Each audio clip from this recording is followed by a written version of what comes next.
પોતાની જીહવા પોતાને સ્વાધીન હોવાથી ભગવાનનું નામ લેવાનું અતિ સુગમ હોવા છતાં પણ નરકમાં જાય છે. તો એવા નીચ જનને ધિક્કાર કરજો.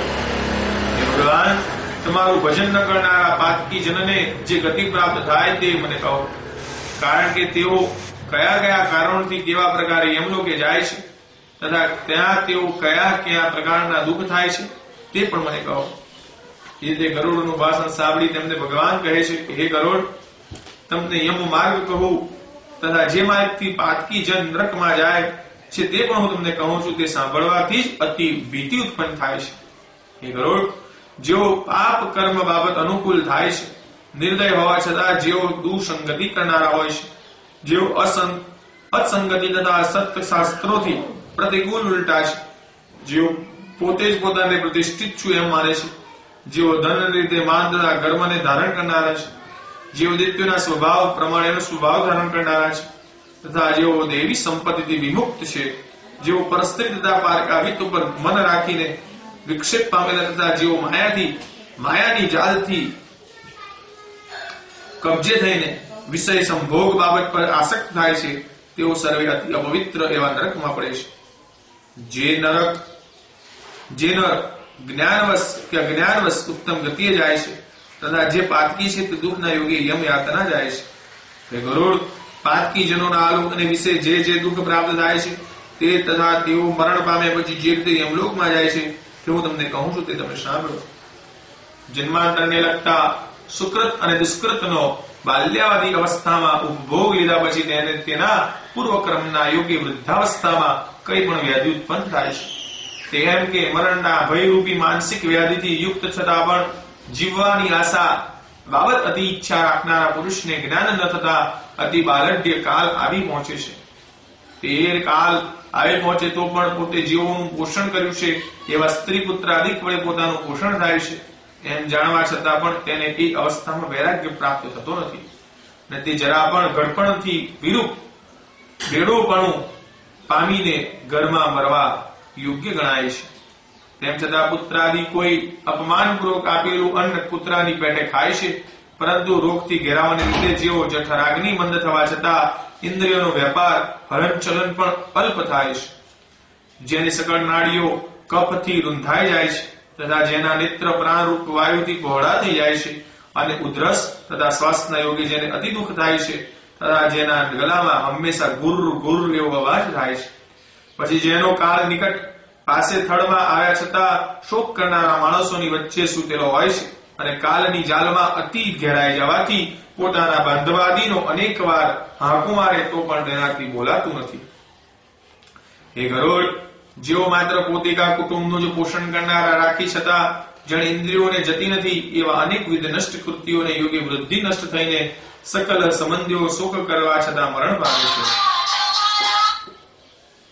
જેણે ઇન્દ્રિયોને જતી નથી એવા અનેક નષ્ટ કૃતિઓ ને યોગ્ય વૃદ્ધિ નષ્ટ થઈને સકલ સંબંધીઓને શોક કરવા છતાં પરમ મરણ પામે છે.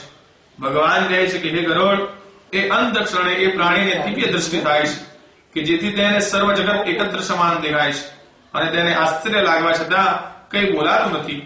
સકલ ઇન્દ્રિયોનો સંઘાત વિકલ થાય એટલે ચૈતન્ય જડત્વ પામે છે અને તે વખતે થડમાં આવીને ઉભા રહેલા યમદૂત તેના પ્રાણને ગ્રહણ કરે છે.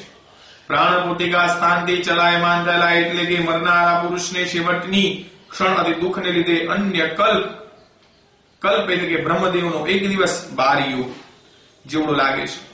તે ક્ષણે તેને 100 વીછી સાથે દંશ મારી ગયા હોય એટલી પીડા થાય છે. પછી તે ફેણ ઓકે છે અને તેના મોંમાંથી બહુ લાલ પડે છે. જે પાતકી હોય છે તેના પ્રાણ મળ દ્વારા જ થાય છે.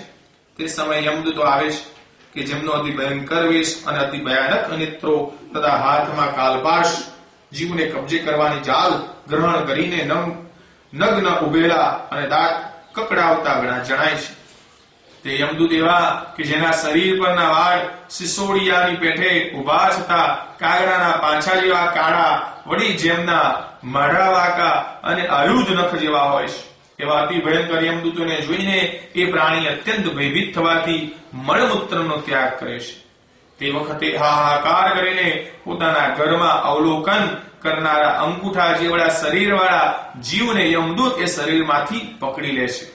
પછી યાતના યમલોકમાં જવાની શિક્ષા ભોગવવાને સારું જે શરીર આણેલું હોય છે તેમાં તે જીવને પ્રવેશ કરવાની ગળે પાસ બાંધીને જેમ અપરાધી જનને રાજસેવકો ન્યાયાધીશ પાસે લઈ જાય છે તેમ તેને છેટે લઈ જાય છે.